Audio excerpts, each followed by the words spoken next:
Welcome back to the Hockey Show, and we are talking about the Toronto Maple Leafs and what they have done so far this free agency. Now, this is a team that, after so many years of being joked about, finally got over that hurdle, that gate, the wall that was in front of them, that enemy, that opponent that they just couldn't get past, their nemesis.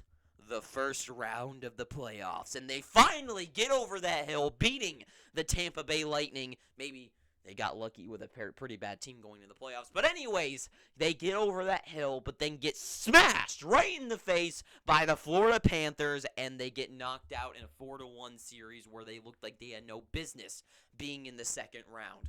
And now we're back to square one and ground zero with this team going, what on earth do we have to do? And Brad Treliving, the general manager of the new GM of this team, taking over Kyle Dubas's role, has stepped up and is obviously, by his signings, is thinking, you know what we need? We need some gritty forwards, and that is what they have done. They have gotten those, and the best ones of the best, I gotta say. Like, they did a good job. Like, they didn't do, this guy's kind of, strong. I mean, this guy's, mean, but he's only, 5'7". What the hell is he going to do? But no, they have gotten the cream of the crop here, starting off with Max Domi. 1 year at only $3 million. This guy got 56 points last season, 20 goals, and on the Blackhawks, he led them, or he was second to Patrick Kane. Regardless, he was up there with Patrick Kane, of all people, in points for the Chicago Blackhawks, leading the team, being the number one center there. And this guy was on fire last season, getting 49 points on that team. Incredible that he can make that even happen. And then he goes to the Dallas Stars, where in the playoffs, he brings his talents. He's a skilled player. He's hard-nosed, he's dirty, he's grindy. He's a fighter. He's a fighting player, and he got pretty good in the playoffs. 13 points in 19 games. He was definitely, it wasn't being groundbreaking by any means, but 13 points in 19 games in the playoffs, not too bad at all. And especially, I gotta say, 13 points in 19 games, if you, take a look at, their Game 6 series against the Vegas Golden Knights and how abysmal they were in there, if Dallas could have competed a little bit more, that number might be even closer to 15 or 16 out of 19 games. So, anyways, whatever. What he did in real life, though, was amazing. He did great in the playoffs, great for the Stars. He's on fire, and now he's found his way onto his fifth team, I think, in the last, 3 seasons, which is absolutely nuts that this guy goes everywhere. But this was bound to happen, too, right? Son of Maple Leafs. I would say he's a legend, but maybe that's just because I'm not in Toronto. But whatever. Son of Maple Leafs player, Ty Domi. This was bound to happen at some point with how much he gets bounced around. Finds his way onto his father's team, and maybe he can be that wrecking ball that he was, and I think he is. He's going to be that player. Only $3 million, too, I think is great. Just an all-around win here. Small contract, 1 year, and the guy gets to play on a good team and get top-line minutes and go for a bigger contract next season, maybe sign long-term somewhere finally, and find a home to call home. And just good move all around. And especially with the other guy that they picked up in Tyler Bertuzzi. This is a big one here. 1 year for $5.5 million. Great deal there. Great value. 8 goals and 30 points, which might not seem that great, but the guy only played 50 games last year, so only a little bit over half the season. If he played the full year, you got to think he gets at least to 60 to 70 points. And especially coming off of, injury as well. So, the guy should have played longer, and when he got into the playoffs, when he finally gets in after playing on that abysmally pathetic team of the Detroit Red Wings, he goes over and he plays huge for the Boston Bruins. The guy putting up 10 points, 5 goals, and 5 assists in 7 playoff games. and losing to the Florida Panthers, of course, he was showing up. I gotta say, he was easily, in my eyes, the best player of the Boston Bruins in the playoff run. Like, Marchand, no. Pasternak, no. Bergeron, not really. Like, Bertuzzi was the only guy I was seeing consistently showing up and being, like, a force on an impact in the game, and I was seeing him out there. So when the Maple Leafs are looking for some playoff performers, they've got two of them, and that's what they need.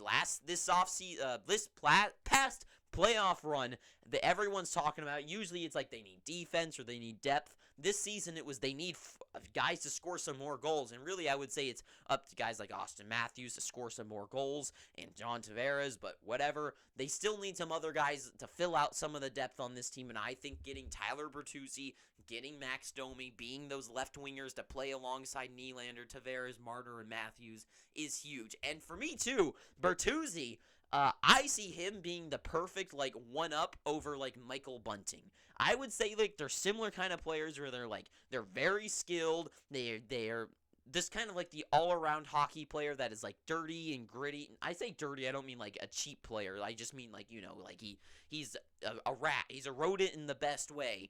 And I just think Bertuzzi's, like, the perfect upgrade. He's just, like, he's Michael Bunting plus.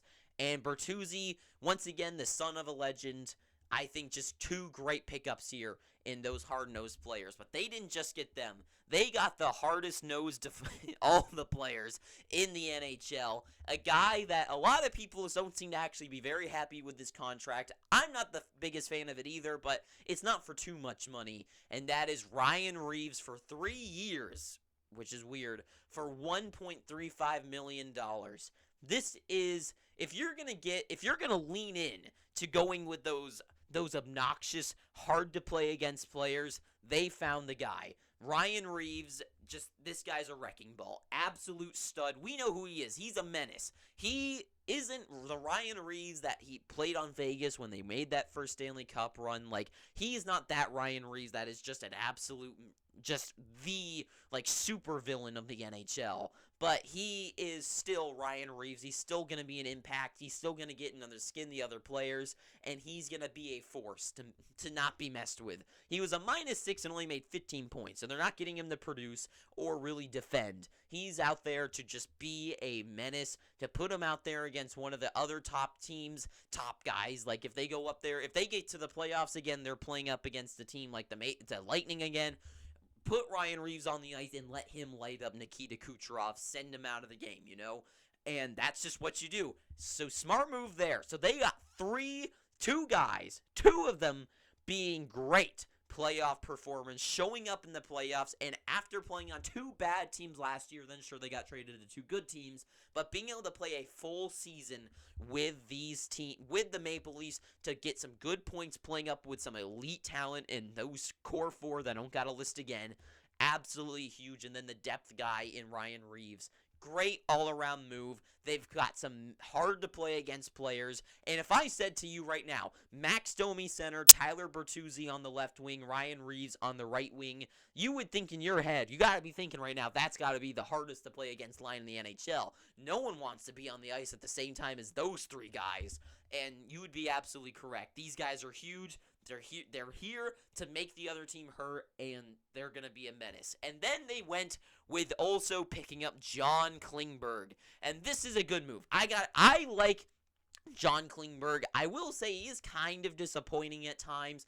Like, I always feel like when he went to the Anaheim Ducks, he definitely didn't rise to the occasion of, like, showing that he can be that number one defenseman that can kind of show up for your team. He kind of showed he really is a second pairing defenseman on a really good team. And that is what he is on the Maple Leafs here. Right wing shot, playing on that second line. I think is very smart. Very smart for only $4.15 million is not bad at all for only one season, so it can't hurt.